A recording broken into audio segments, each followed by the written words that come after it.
আটা থাকলে মাত্র 10 মিনিটে তৈরি করে নিতে পারেন অনেক হেলদি এবং টেস্টি একটা টিফিন রেসিপি। আসসালামু আলাইকুম, welcome back to my channel Sumi রান্নাঘরে সবাইকে স্বাগতম। তো প্রতিদিনের মতো আজও নিয়ে এলাম নতুন একটা রেসিপি নিয়ে। তো ভিডিওটা না কেটে সম্পূর্ণ দেখার অনুরোধ রইল। তো চলুন বন্ধুরা, আজকের রেসিপিটি শেয়ার করা যাক। রেসিপিটি তৈরি করার জন্য প্রথমে একটা মিক্সিং বোল নিয়ে নিলাম, তার মধ্যে দিয়ে দেব 1.5 বাটি পরিমাণ আটা। তো এখানে আমি ছোটো বাটির মাপ করে 1.5 বাটি পরিমাণ আটা নিয়ে নিয়েছি। আপনারা আপনাদের যেরকম লাগে সেরকম নিয়ে নেবেন। তারপর এখানে আমি একটা পেঁয়াজ কুচি দিয়ে দেব।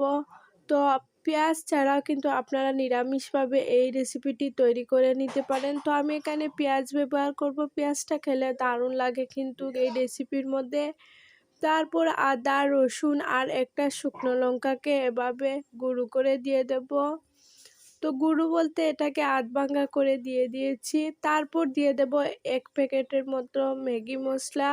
তো এখানে কিন্তু আর কোনো মশলা আমি অ্যাড করব না। এই রেসিপির জন্য ম্যাগি মশলাই একদম যথেষ্ট, অনেক ভালো লাগে খেতে।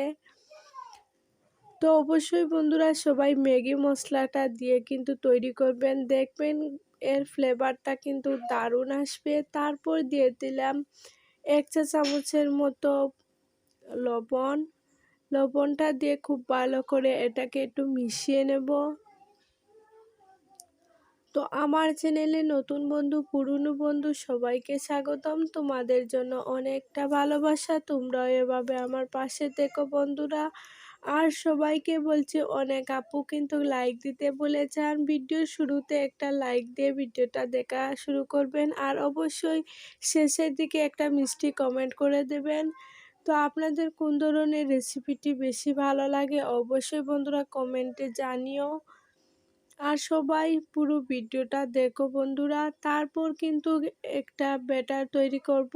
অল্প অল্প জল দিয়ে কিন্তু ব্যাটারটা তৈরি করে নিতে হবে। বেশি জল দিলে কিন্তু ব্যাটারটা বেশি পাতলা হয়ে যাবে। তো এখানে 1.5 বাটি আটার মধ্যে আমি 2 বাটি পরিমাণ জল অ্যাড করে দিয়েছি, এটাই পারফেক্ট হবে। তো পরিবারের ছোট থেকে বড় সবাই কিন্তু এই রেসিপিটি অনেক বেশি তৃপ্তি করে খাবে। পরিবারের যদি বয়স্ক কোনো লোক থেকে থাকেন তাদেরকে কিন্তু এই রেসিপিটি তৈরি করে দিতে পারে। অনেক নরম সফট একটা টিফিন রেসিপি। সকালে ব্রেকফাস্ট হোক বা লাঞ্চ, ডিনার, যে কোনো সময় কিন্তু এই রেসিপিটি অনেক বেশি ভালো লাগবে খেতে। এটা খেলে কিন্তু অনেকক্ষণ পেট ভরা থাকবে। তারপর এখানে আমি একটা ডিম ব্যবহার করব।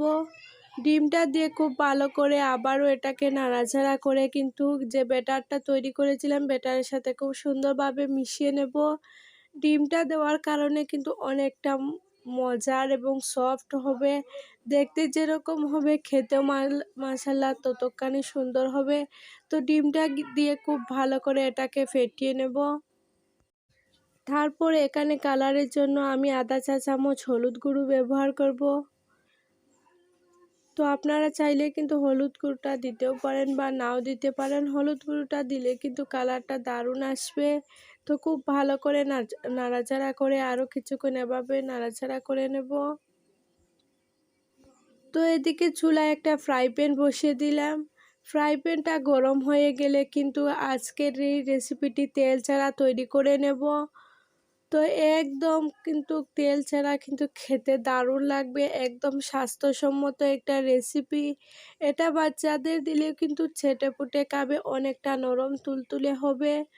তো কিছুক্ষণ পর এটাকে দেওয়ার পর একটু উল্টে দেব।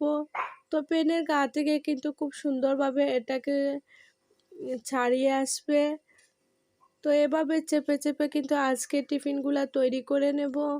তো এটা যদি আপনারা আপনাদের বাচ্চাদের স্কুলের টিফিনে দেন তাহলেও কিন্তু অনেক বেশি পারফেক্ট হবে, বা বড়দের লাঞ্চ বক্সেও দিতে পারেন। তো এটা কিন্তু শক্ত হবে না, একদম নরম তুলতুলে থাকবে। তো সেম প্রসেসে কিন্তু আমি আরেকটা টিফিন তোমাদেরকে তৈরি করে দেখালাম। একদম সহজে তৈরি করে নেওয়া যায় এই হেলদি এবং টেস্টি একটা টিফিন রেসিপি। তো এটাকে এবার সার্ভ করে নেব। তো এই রেসিপিটি কিন্তু আপনারা কোনো কিছুর সাথে খেতে হবে না, এটা কিন্তু শুধু মুখেও খাওয়া যায়। অনেক সফট, হেলদি এবং টেস্টি একটা রেসিপি। তো আজকের এই রেসিপিটি তোমাদের কাছে কেমন লেগেছে অবশ্যই বন্ধুরা কমেন্টে জানিও, আর ভালো লাগলে অবশ্যই লাইক, শেয়ার এন্ড সাবস্ক্রাইব করে দিও।